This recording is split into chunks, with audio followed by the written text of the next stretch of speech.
कुछ ही देर में सुरेंद्र सिंह और चंदन उनके सामने होते हैं। कहिए इंस्पेक्टर साहब, क्या मदद कर सकता हूँ मैं आपकी? जी मदद तो जरूर कर सकते हैं। वैसे काफी आलीशान हवेली है ठाकुर साहब आपकी। जो भी है आपके सामने है इंस्पेक्टर साहब। कुछ हमारी मेहनत से, कुछ बुजुर्गों के आशीर्वाद और बाकी आप लोगों की दुआ से। आप जरूर हरिलाल केस के सिलसिले में आए होंगे। हमें खबर मिली है कि आप उसके लिए काफी छानबीन कर रहे हैं। आपने सही सुना है ठाकुर साहब, लेकिन आज मैं एक दूसरे केस के सिलसिले में आया हूँ। एक और केस? जल्दी बताइए इंस्पेक्टर साहब, मुझे जल्द मीटिंग के लिए निकलना है। कोई बात नहीं, मैं बस आपके 10 मिनट लूंगा, फिर चले जाइएगा। ठीक है, कहिए, हमें कानून की मदद करके खुशी होगी। ठाकुर साहब, आप विनोद नाम के किसी आदमी को जानते हैं? विनोद? हाँ ठाकुर साहब, मुझे पता चला है विनोद आपका अकाउंटेंट था। चंदन ये नाम सुन के कुछ परेशानी में पड़ जाता है। इंस्पेक्टर विजय उसकी परेशानी भांप कर बोलते हैं। क्या हुआ चंदन जी, आप अचानक से इतना घबरा क्यों गए? नहीं सर, घबराया नहीं, वो दरअसल। हाँ बोलिए, आप कुछ कहना चाहते हैं? विनोद हमारे यहाँ करीब 4-5 साल पहले काम करता था। शुरू में कुछ समय तक तो उसने ईमानदारी से काम किया, पर बाद में वो हमारा नाम खराब करने पर उतर आया, इसीलिए उसको हमने निकाल दिया था। नाम खराब मतलब? देखिए इंस्पेक्टर साहब, हमारा सागौन का बहुत बड़ा बिजनेस है। हमने विनोद पे भरोसा करके उसको ये जिम्मेदारी सौंपी थी, लेकिन उसने हमारे पीठ पीछे लकड़ी की कालाबाजारी करनी शुरू कर दी। ये काम वो अवैध तरीके से रातों रात करता था। जब हमारा ट्रक पकड़ा गया तो पुलिस ने मेरे बेटे चंदन को गिरफ्तार कर लिया, क्योंकि सब कुछ यही संभालता था और पुलिस का शक सबसे पहले मालिक पे ही जाता है। लेकिन जांच में ये बात साफ हो गई कि इन सब में विनोद का ही हाथ था और चंदन के खिलाफ कोई सबूत न मिलने के कारण इसे छोड़ दिया। विनोद पर भी केस चला, उसे 3 साल की सजा भी हुई। जेल से छूटकर जब वो हमारे पास वापस आया तो हमने उसे काम नहीं दिया, वो चला गया। कहाँ चला गया? हमें क्या करना है इंस्पेक्टर साहब, ये जानकर गया होगा कहीं भी, भाड़ में जाए। हमारा नाम खराब किया था उसने, इसलिए हमने दोबारा उसे नौकरी पे नहीं रखा। मैं विनोद के माता पिता से मिल चुका हूँ, बहुत गरीब लोग हैं वो। उनका कहना है कि विनोद ईमानदार था, उसने कभी कोई गलत काम नहीं किया, बल्कि उसे आप लोगों ने ही फंसाया था। ये क्या कुछ भी बोले जा रहे हैं आप इंस्पेक्टर? देखिए, हम खानदानी लोग हैं, वही बेईमान था। शुरू में हम उसकी नीयत समझ नहीं पाए, लेकिन जल्द ही उसने अपना असली रंग दिखा दिया। आप किस खानदान की बात कर रहे हैं? आपके खानदान के चर्चे तो पूरे गांव में होते हैं। आपके बेटे ने जो नाम किया है उसे कौन नहीं जानता। आप खानदान की बात ना ही करें तो बेहतर होगा। लोगों का क्या है इंस्पेक्टर, लोग तो कुछ भी बोलते हैं, सब चलते हैं हमारे रुतबे और शोहरत से। आपको नहीं पता हमारा कितना नाम है यहाँ। लाखों रुपए दान करता हूँ गरीबों को हर साल, ये नहीं बताया होगा किसी ने आपको। और कोई अफवाह सुन ली आपने तो चले आए आप हम पे उंगली उठाने। ठाकुर साहब, मैं किसी पे उंगली नहीं उठा रहा। विनोद 2 साल पहले गायब हुआ था और आज तक उसका पता नहीं चला। ये रही उसकी मिसिंग फाइल। तो आपका क्या मतलब है, उसे हमने गायब करवाया? मैं आपको बता चुका हूँ, जेल से छूट के जब वो हमारे पास आया था, हमने उसे तभी काम देने से मना कर दिया था और फिर वो यहाँ से चला गया। उसके बाद वो कहाँ गया हमें नहीं पता। विनोद के माता पिता का कहना है कि वो उस रात आपके यहाँ जाने का कहकर ही घर से निकला था, तब से वो लौट कर नहीं आया। पुलिस ने केस फाइल तो कर दिया, लेकिन कुछ पता नहीं चला। शायद बाद में आपने वो केस ही बंद करवा दिया। आप कुछ भी बोले जा रहे हैं। हम कानून की इज्जत करते हैं, लेकिन इसका मतलब ये नहीं कि आप कुछ भी इल्जाम लगाएंगे और हम चुपचाप सुन लेंगे। आप चले जाइए यहाँ से, पहले सबूत लेके आइए, फिर बात करेंगे। मैं बहुत व्यस्त आदमी हूँ, वैसे भी काफी देर हो गई है मीटिंग के लिए। अरे कल्लू, जरा जल्दी गाड़ी निकाल। ठाकुर और चंदन वहां से उठकर चले गए, लेकिन इंस्पेक्टर विजय तो कुछ और ही सोच रहे थे। कल्लू का नाम सुन के उनकी आंखों में एक चमक सी आ गई थी। कुछ देर बाद इंस्पेक्टर विजय अपने केबिन में बैठे हुए कंकाल की फॉरेंसिक रिपोर्ट पढ़ रहे थे। साठे, विनोद के माँ बाप का डीएनए टेस्ट करवाना पड़ेगा। यदि उनका डीएनए उस कंकाल के डीएनए से मैच हो गया तो समझो आधा केस सुलझ जाएगा। उसके बाद हमें बस इस कल्लू को पकड़ना बाकी होगा। हाँ सर, मैं ठाकुर साहब के ड्राइवर कल्लू की सारी खबर निकलवाता हूँ। मैंने कुछ खबरियों से बोल भी दिया है, जल्दी ही उसकी पूरी कुंडली हमारे हाथ में होगी। कुछ देर बाद केबिन में एक कांस्टेबल आता है। सर, कोई जमुना नाम की औरत आई है, आपसे मिलना चाहती है। ये सुनते ही इंस्पेक्टर विजय और साठे एक दूसरे की तरफ देख के मुस्कुराने लगते हैं। कुछ देर बाद सफेद साड़ी में एक खूबसूरत औरत अंदर आती है। इंस्पेक्टर विजय उसे बैठने को कहते हैं। अगले दिन इंस्पेक्टर विजय ठाकुर सुरेंद्र सिंह की हवेली पे पहुंचते हैं। अब क्या बात है इंस्पेक्टर, जब सारी बात उसी दिन हो गई थी तो अब आने का क्या मतलब बनता है? आप ही ने कहा था कि सबूत लेके आना, तो मैं आज सबूत लेके आया हूँ। क्या मतलब है इस बात का? मतलब यह है ठाकुर साहब कि आप बस चंदन को बुलाइए। मुझे उससे कुछ पूछताछ करनी है। अब किस बारे में पूछताछ? जो भी हमें पता था हमने उसी दिन आपको बता दिया। और वैसे भी वो यहाँ नहीं है, किसी काम से शहर गया है। आप मुझे बताइए आखिर बात क्या है? ठाकुर साहब, मैं चंदन को विनोद के मर्डर के जुर्म में गिरफ्तार करने आया हूँ। क्या इंस्पेक्टर विजय ने कंकाल की गुत्थी सुलझा ली थी? इंस्पेक्टर विजय ठाकुर सुरेंद्र सिंह की हवेली पर चंदन को गिरफ्तार करने पहुंचे थे। ठाकुर साहब, हमने सब पता कर लिया है। जब सागौन की लकड़ी की तस्करी के लिए पुलिस चंदन को गिरफ्तार करने आई थी, तब आपने उनको घूस देकर अपने बेटे को बचा लिया था। आपका बेटा चंदन 1 साल से गैर कानूनी तरीके से सागौन की तस्करी करता आ रहा है। ये रहा गिरफ्तारी का वारंट। इंस्पेक्टर, इसको अंदर करके आपको क्या मिलेगा? आप इसको जाने दीजिए और इस मामले को यहीं रफा दफा कीजिए। नहीं ठाकुर साहब, ये बात ऊपर तक जा चुकी है। हम इस पे ऐसे पर्दा नहीं डाल सकते। ये मुमकिन नहीं हो पाएगा। आप भी कैसी बात कर रहे हैं? आप साथ दें तो कुछ भी हो सकता है और हर चीज की कीमत होती है। आप बस दाम बताइए। आपको मैं मना नहीं करना चाहता, लेकिन असल बात कुछ और है। आप बताइए तो सही। ये केस खुलेगा तो किसी ना किसी को तो जिम्मेदारी लेनी ही पड़ेगी। मैं समझ गया आप क्या चाहते हैं। इत्मीनान से रहिए, हम उसका भी बंदोबस्त कर देंगे। और फिर आपने उस बेचारे विनोद को इस केस में फंसा दिया। आपने मुझे बुलाया मालिक? हाँ विनोद, हमें तुमसे एक जरूरी बात करनी है। हमारा एक बहुत जरूरी काम है, करोगे ना? मालिक, आप बस हुक्म फरमाइए, मैं आपको निराश नहीं करूंगा। बहुत खूब, हमें तुमसे यही उम्मीद थी। अब देखो, मेरे लिए तो तुम और चंदन एक समान हो, पर आज वो मुसीबत में फंस गया है और तुम ही उसको बचा सकते हो।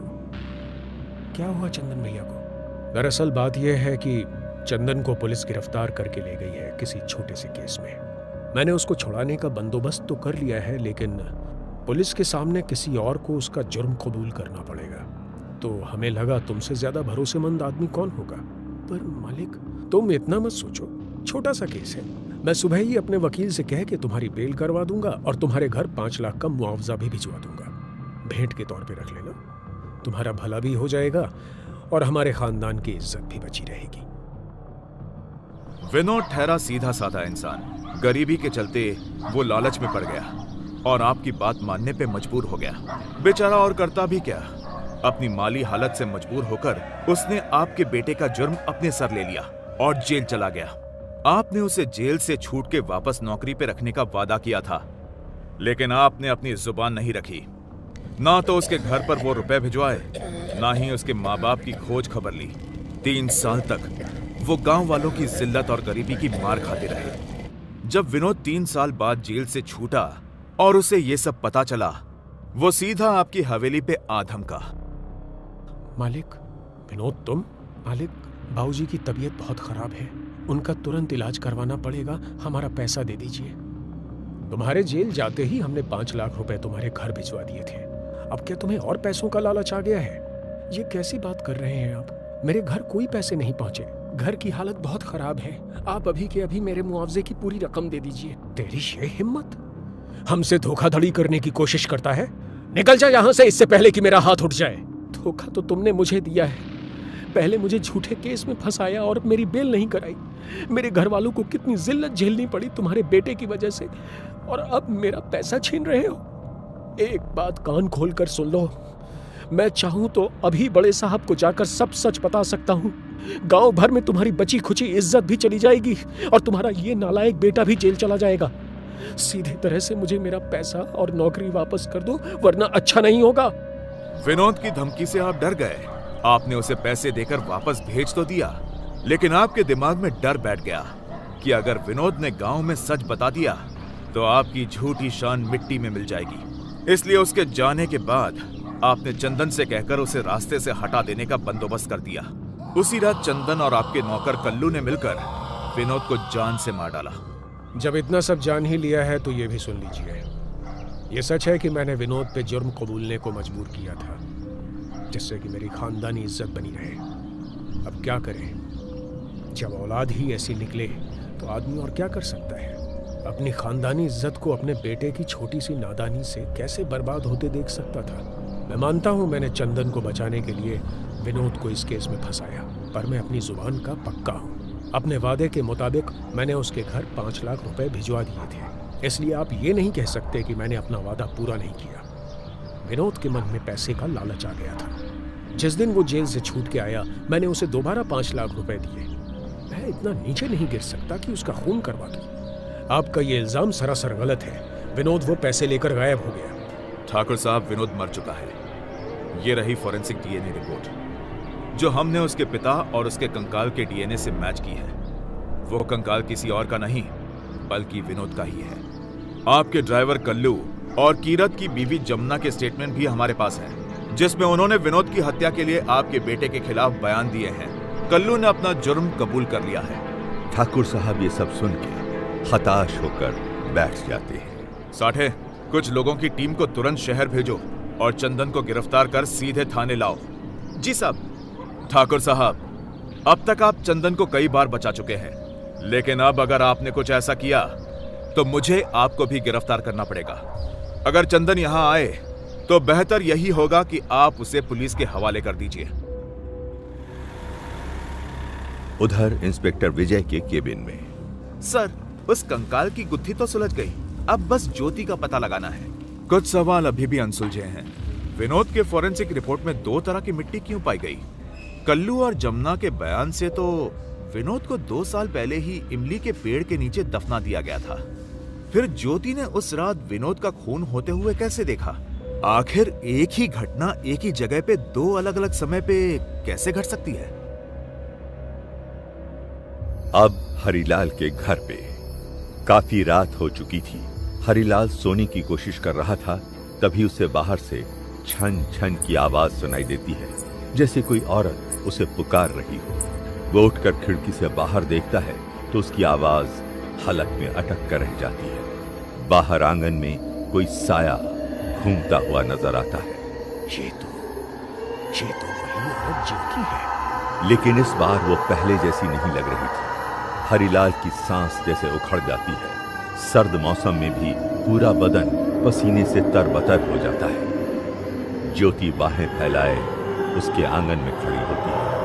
वो हरिलाल को इशारे से अपने पास बुलाती है। हरिलाल को जैसे कोई सम्मोहन हो गया हो। वो उठकर दरवाजा खोल के बाहर चला जाता है। इंस्पेक्टर मुकुंद शर्मा से बात कर रहे थे। आपका भेजा हुआ स्केच मैंने गांव भर में सर्कुलेट कर दिया है। जैसे ही कोई इन्फॉर्मेशन मिलेगी मैं आपको खबर कर दूंगा। शुक्रिया इंस्पेक्टर। इस औरत का पता लगना केस के लिए बहुत जरूरी है, ये तो आप समझ ही गए होंगे। जी इंस्पेक्टर विजय, आपका विचित्र केस सुन के मैं भी ताज्जुब में हूँ, पर मुझे उम्मीद है हमें जल्द ही ज्योति का पता चल जाएगा। अगर वो इसी गांव की रहने वाली होगी तो कोई ना कोई उसे पहचानेगा ही। मुझे आपकी काबिलियत पर पूरा भरोसा है। अब हमें चलना चाहिए, काफी देर हो गई है, मौसम भी खराब लग रहा है। जय हिंद। साठे, क्या लगता है ज्योति की कोई खबर मिलेगी आज की नहीं? क्या पता साहब, सच बताऊं तो मुझे इस बात की ज्यादा खुशी है कि आखिर विनोद के कातिल पकड़े गए। अब उसकी आत्मा को शांति तो मिलेगी। क्या साठे, तुम्हारे सर से ये आत्मा का भूत नहीं उतरा अभी तक? आप माने या ना माने साहब, मैं तो उनको मानता हूँ। रात हो जाने के कारण साठे रास्ता ठीक से समझ नहीं पा रहा था। जब चलते चलते बहुत देर हो जाती है तो विजय साठे की ओर देखकर बोलते हैं, 12 बज गए साठे, हमें निकले हुए पूरे 3 घंटे हो गए, जबकि वर्धा से समस्तीपुर का रास्ता तो मुश्किल से 2 घंटे का है। ऊपर से ये मौसम कुछ ढंग से दिख भी नहीं रहा। रह रहकर तूफान बिजली पानी की आशंका को तेज कर रहा है। कुछ घंटे चलने के बाद भी सुनसान सड़क पर कोई नजर नहीं आ रहा था। अब जीप जैसे दिशाहीन बस आगे बढ़ती जा रही थी। आज जैसे वो रास्ता अंतहीन और रहस्यमयी होता जा रहा था। बहुत देर हो गई हमें चलते हुए, अब तक तो नाका आ जाना चाहिए था। साठे, मुझे लगता है तुमने गाड़ी गलत रास्ते पे ले ली है। हाँ साहब, मुझे भी लगता है अंधेरे में ध्यान नहीं रहा। दोनों बातें कर ही रहे थे कि अचानक उनकी जीप धक्का खा के रुक जाती है। क्या हुआ साठे? पता नहीं सर, ऐसे तो कभी ये बंद नहीं होती। लगता है कुछ खराबी आ गई है। ओफो, एक तो ये आधी रात का वक्त, ऊपर से ये बारिश। इस सुनसान सड़क पे तो कोई मदद भी नहीं मिलेगी। रुको, मैं थाने फोन करके दूसरी जीप बुलवाता हूँ। शिट, ये मोबाइल भी साथ छोड़ गया। अब क्या करें? मेरा फोन भी फुस हो गया सर। मैं बोनेट खोल के देखने की कोशिश करता हूँ कि क्या खराबी है।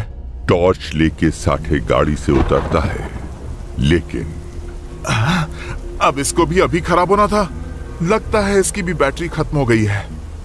अब अंधेरे में गाड़ी ठीक भी नहीं कर सकते। बैठो अब यहीं, और क्या कर सकते हैं। शायद कोई निकलता हुआ दिख जाए जिससे हम मदद मांग सके, पर इतनी रात गए कौन मिलेगा। विजय और साठे निराश होने लगते हैं, पर तभी एक आदमी मोटरसाइकिल पर वहां से गुजरता है। क्यों भाई, यहाँ आसपास कोई गांव है जहाँ मैकेनिक मिल जाए? हमारी गाड़ी खराब हो गई है, मौसम भी बिगड़ा हुआ है। हुजूर, यहाँ तो कोई बस्ती भी नहीं है। इतनी रात को यहाँ कोई मैकेनिक भी नहीं मिलेगा। हाँ, मगर कुछ कोस दूर एक पेट्रोल पंप है, शायद वहाँ मदद मिल जाए। आप मेरे साथ चलिए, मैं वहाँ तक छोड़ देता हूँ। साठे, तुम जाके देखो कोई मदद मिलती है कि नहीं। मैं यहाँ गाड़ी में रुकता हूँ। हवलदार साठे मोटरसाइकिल वाले के साथ चल देता है और विजय आंखें बंद करके आराम करने की कोशिश करने लगते हैं। तभी उस गहरे अंधेरे में उनके कानों में एक मीठी सी आवाज सुनाई पड़ती है। क्या हुआ बाबूजी, आपकी गाड़ी खराब हो गई है क्या? इंस्पेक्टर विजय आंखें खोलते हुए गाड़ी से बाहर अंधेरे में देखने की कोशिश करते हैं तो वहां उन्हें एक युवती खड़ी हुई दिखाई देती है। इतनी रात गए सुनसान सड़क पर उसे देख के विजय सकते में आ जाते हैं। अंधेरा ज्यादा होने के कारण वो उसका चेहरा भी ठीक से नहीं देख पाते हैं। हाँ, हमारी गाड़ी अचानक बंद पड़ गई। अब इस बरसात में जाए भी तो कहाँ। मेरा हवलदार पास ही मदद लेने गया है, पर आप कौन हैं? और यहाँ सुनसान जगह पे क्या कर रही हैं? वो सब जान के आप क्या करेंगे? यहाँ पास ही में एक मंदिर है, मैं वहीं रहती हूँ। जब तक आपका साथी मदद नहीं ले आता, आप चाहो तो वहाँ आराम कर सकते हैं। इतना अंधेरा है, बारिश होने वाली है और ये जगह भी सुरक्षित नहीं है। नहीं, ऐसी बात नहीं है। हम पुलिस वालों को ऐसे हालात में रहने की आदत होती है। आप चिंता ना करें, मैं ठीक हूँ। अरे बाबूजी, वो पेट्रोल पंप यहाँ से काफी दूर है। आपके साथी को आने में काफी वक्त लग सकता है। आप कब तक यहाँ इंतजार करते रहेंगे? संकोच मत कीजिए, वो मंदिर पास में ही है। इंस्पेक्टर विजय उसकी बातों को टाल न सके। वो युवती जितनी रहस्यमयी थी, उसकी आवाज उतनी ही ज्यादा मधुर थी। उसके शब्दों के जादू से विवश होकर इंस्पेक्टर विजय उसके साथ चलने के लिए तैयार हो जाते हैं। यहाँ दूर दूर कोई बस्ती नहीं। एक औरत होकर आप यहाँ अकेले रहती हैं। आपको डर नहीं लगता? डर तो इंसानों से लगता है साहब, यहाँ किस बात का डर? ये पेड़ पौधे, ये कच्ची सड़क, ये सब मेरे हमसफर बन चुके हैं। दिन में खेतों में काम करती हूँ और शाम को वापस इसी जगह पे आ जाती हूँ। यहाँ बहुत शांति और सुकून है। आप ठहरे पुलिस वाले, आप इन बातों को थोड़ी ना समझेंगे।